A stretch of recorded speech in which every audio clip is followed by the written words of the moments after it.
All right, so my forward today is a bit of a book review. It's on a book called On Identity by Amin Maalouf. I don't know if anyone has read this particular book or any of his other books. He writes a lot of fiction, nonfiction. This is one of my favorite books, so I'm super excited to present on this. And it actually has like a million titles that I can never keep straight, including in English. In the Name of Identity, On Identity, subtitle of Violence and the Need to Belong, but it's been translated into so many languages. It's got a lot of titles. What Maria was saying earlier, it's a bit dated. It was written in the 90s, but as the world is, it's still so very relevant. And what I love about it is the first part. So he starts off with a big focus on identity and explaining how he thinks of identity. And that's something that I could really relate to. And that's basically what sold me on the book before I even got into the rest of it, which is a bit more of a political, cultural argument as well. So to start off with a bit about Amin Maalouf. He is Lebanese. He lived there for, I think, the first 27 years of his life. He comes from a Christian minority, more than one, actually, from the mother and father's side, so a bit of a mix there, too.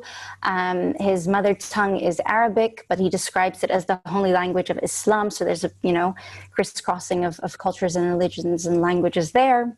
And then he moves to France, and as far as I understand, he's been based there ever since. So, and all of his writing is originally in French, and then it gets translated. So he is someone who is often contemplating this idea of identity, and he's got a really interesting way of looking at it that really resonated with me, and which is why I love this book. So he's often asked, do you feel more French? Do you feel Lebanese? What is home?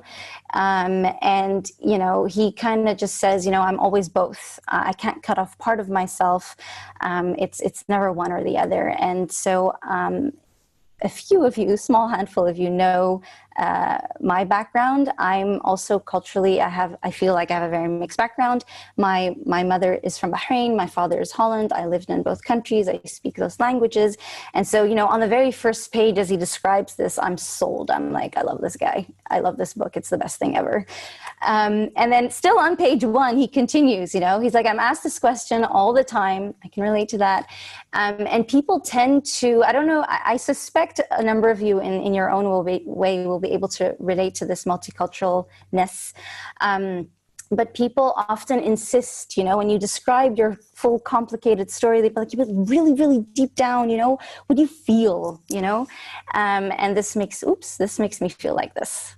And I felt like Amin could understand that in the way that he was writing his book. So his definition of identity and how it works, and also what he calls for in this book, is that identity is not some compartmentalized thing where you're one or the other. It can't be split. You're not half and half or whatever, which I do sometimes say. And it's not just special cases. We all have several identities. And it is precisely that composite, or that mix, that makes each one of us uniquely who we are. There's different translations there, but so he says, one of the things I loved about what he says, he's like, each one affiliation or aspect of my identity connects me to this whole group of people, but all of my affiliations together is unique to just me. And his point is that we're all in some way, shape, or form like this. So he starts off the book this way, and it's a very, personal thing, this where it comes from, this, his view of identity. And he writes the book, the overall thesis of it is he tries to understand what is the common way that we still tend to look at identity in the world, and he talks about how dangerous it actually is, this insistence on one affiliation, or this idea that, we all have one fundamental truth or essence, that we're born with it, that it never changes, which isn't true, because so much of it is we become, right? And his argument is that this is really dangerous, and that this is what basically is one of the big factors that causes or leads to murder. And if anyone so it causes othering, you know, so I am this, you are that, we are different.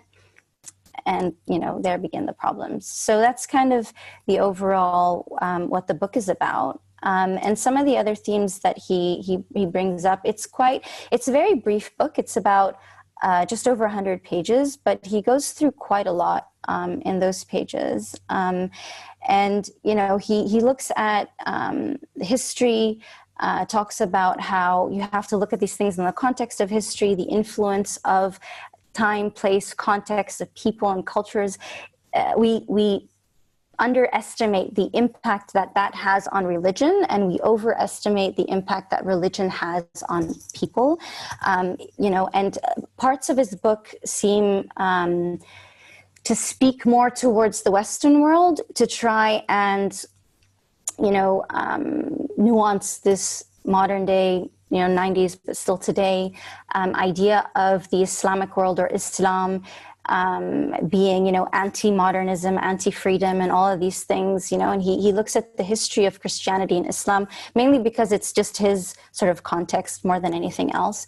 And he, you know, he explains how Christianity for centuries was really not tolerant, and it's a fairly modern thing, and how at the time that Islam came about, by comparison, they were actually quite tolerant. But then again, now we are where we are, and so you can also regress in these things. So there's just, it's quite brief and a pretty easy read, but he deals with, you know, quite a lot at the same time. He looks at globalization and this concepts of modernity, which nowadays, you know, is Westernization, arguably even Americanization, and how when we're from within that culture, or if you come from the modern world, let's say, you know, it's like privilege, right? There's no issue there. But if one is born outside of that, it often feels like you're threatened or under attack, and like, yeah, it's a bit of a defensive kind of reaction. And that's not just when it's, you know, for people in, let's, for lack of a better word, from lesser developed countries, but even if you look at, for example, the French, which is an example that he gives, which have a really strong national identity, strong attachment to their language, and so on. They sometimes feel like globalization today is also Americanization. So that's a developed country, and so on and so forth. So he goes through a lot of history as well and looks at, you know, how do we modernize across the world, but also specifically the Middle East? How do we modernize without losing our identity? How do we assimilate but not deny our own identity? How do we acquire what today is Western knowledge without being at their mercy? And he goes into quite, he has a really interesting argument about how globalization today is unprecedented because of the technology available for this form of world domination, and how it's caused, like, more than ever before, we're in an era of harmonization. Like we have so much access to each other and shared knowledge and shared symbols and common understandings, but at the same time, that gives rise to so much dissonance and everyone wanting to assert their difference because we feel a bit under attacked, and so on. Just to wrap up, towards the end of the book, and I'm not doing this justice whatsoever, by the way, there is so much more in here, and I really encourage that you read it. You know, he mentions, he talks a bit about democracy and how having more of a multicultural and composite view of identity and coexistence and a more tolerant world.